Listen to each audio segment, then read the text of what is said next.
Sa isang liblib na baryo ng Pinggol, kilala si Mayumi bilang isang dalagang may angking kagandahan na tila bulaklak, nakakamukadkad pa lamang. Ang kanyang lola, si Lola Iska, ang tanging nag-aruga sa kanya mula pagkabata.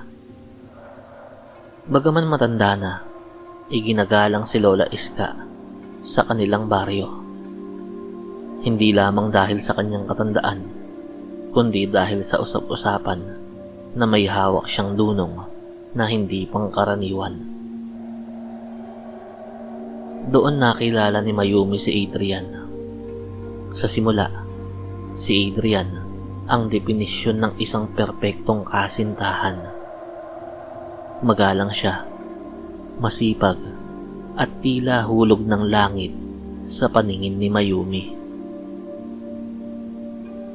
Tuwing bibisita ito sa kanilang kubo, palagi itong may dalang pasalubong para kay Lola Iska. Lola, ako na po ang bahala kay Mayumi. Hindi ko po siya pababayaan. Pangako ni Adrian habang nakikipagkwentuhan sa matanda sa ilalim ng puno ng mangga. Dahil dito, nakuha ni Adrian ang tiwala ng maglola. Ngunit ang bawat bulaklak ay may panahon ng pagkalanta. Matapos ang ilang buwang pagsasama, natuklasan ni Mayumi na siya'y nagdadalang tao. Sa halip na galak, takot ang namayani sa kanya. Ngunit naniniwala siya na paninindigan siya ni Adrian. Adrian, buntis ako. Mahinang sabi ni Mayumi, isang hapon habang sila ay nasa tabing ilog. Tila tumigil ang mundo ni Adrian. Ang dati mapagmahal na mga mata ay biglang nagdilim. Ano?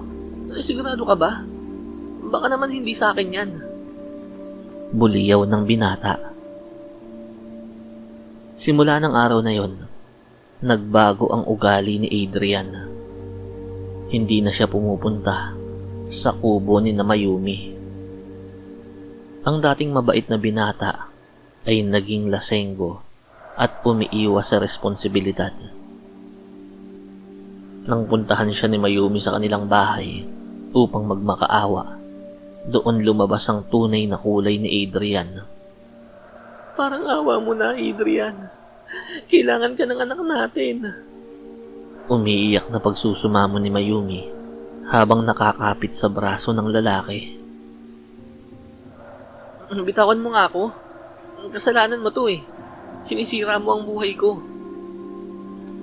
Sigaw ni Adrian, sabay tulak ng malakas kay Mayumi. Hindi pa siya nakontento. Nang muling sumubok si Mayumi na lumapit sa kanya, sinampal niya ito ng pagkalakas-lakas hanggang sa tumalsik ang dalaga sa sahig. Umuwi si Mayumi na duguan ng labi at puno ng pasa sa mga braso. Nang makita siya ni Lola Iska, hindi nagsalita ang matanda. Ngunit sa kanyang mga mata, may apoy na nagliliyab. Ang pag-ibig ng isang lola ay walang hanggan, at ang galit nito ay napakahirap supilin. Nang gabing yun, habang mahimbing ang tulog ni Mayumi, pumasok si Lola Iska sa kanyang silid na salan. Naglabas siya ng isang itim na kandila at isang manika na yari sa dayami.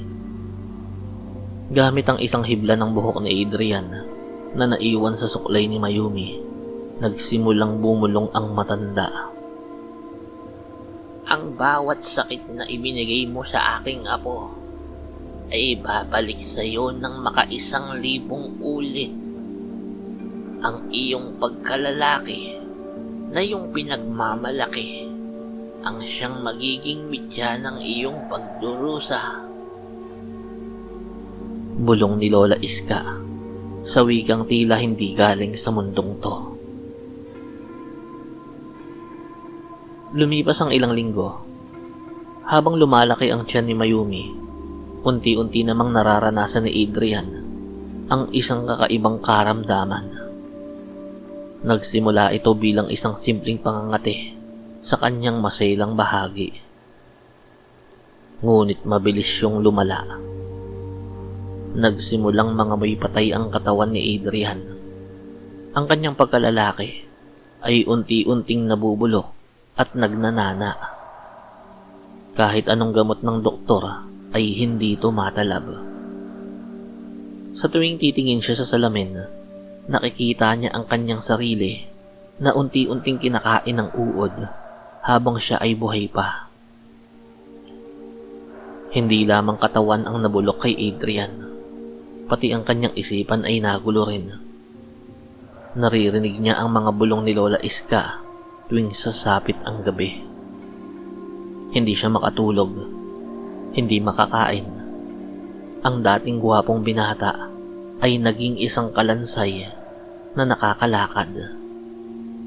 Nilalayuan ang lahat dahil sa masangsang na amoy na kanyang daladala. Sa huli, sa gitna ng desperasyon at labis na sakit, hindi na nakayanan ni Adrian. Natagpuan na lamang siyang wala ng buhay sa loob ng kanyang silid. Tinapos niya ang sariling pagdurusa dahil sa sumpang hindi niya matakasan. Pumanaw ang kadiliman sa buhay ni Mayumi. Isinilang niya ang isang malusog na sanggol na lalaki. Bagaman mahirap ang buhay, matyaga siyang nagtrabaho sa bayan bilang isang tindera sa isang malaking mall. Isang araw, habang pauwi si Mayumi, bitbit ang kanyang anak, isang marangiyang sasakyan ang tumigil sa kanyang tapat. Bumaba ang isang lalaki na may maamong muka at eleganting pananamit. Siya si Mr. Faren Javier, isang matagumpay na negosyante na may-ari ng ilang kumpanya sa lungsod. "Miss, nahulog mo ang panyo mo," sabi ni Faren habang naangiti. Doon nagsimula ang kanilang pagiging malapit sa isa't isa. Umusbong ang mga kwentuhan at hindi itinago ni Mayumi ang kanyang nakaraan. Sinabi niya ang lahat, ang tungkol kay Adrian, ang kanyang anak, at ang hirap na pinagdaanan nila. Sa halip na lumayo, lalong humanga si Faren sa katatagan ni Mayumi. "Hindi mahalaga ang iyong nakaraan, Mayumi. Ang mahalaga ay ang babaeng nasa harap ko ngayon. Handa akong maging ama ng iyong anak at maging katuwang mo sa buhay." Tapat na wika ni Faren. Hindi nagtagal, pinakasalan ni Faren si Mayumi. Pinagawan niya ng isang magandang mansyon ang maglola sa mismong lugar kung saan sila dati nakatira, upang hindi nila malimutan ang kanilang pinagmulan. Binigyan ni Faren si Mayumi ng pagkakataon na makapag-aral muli at pamunuan ng isa sa kanyang mga negosyo. Ang anak ni Mayumi ay itinuring niyang tunay na anak at binigyan ng lahat ng kailangan sa buhay.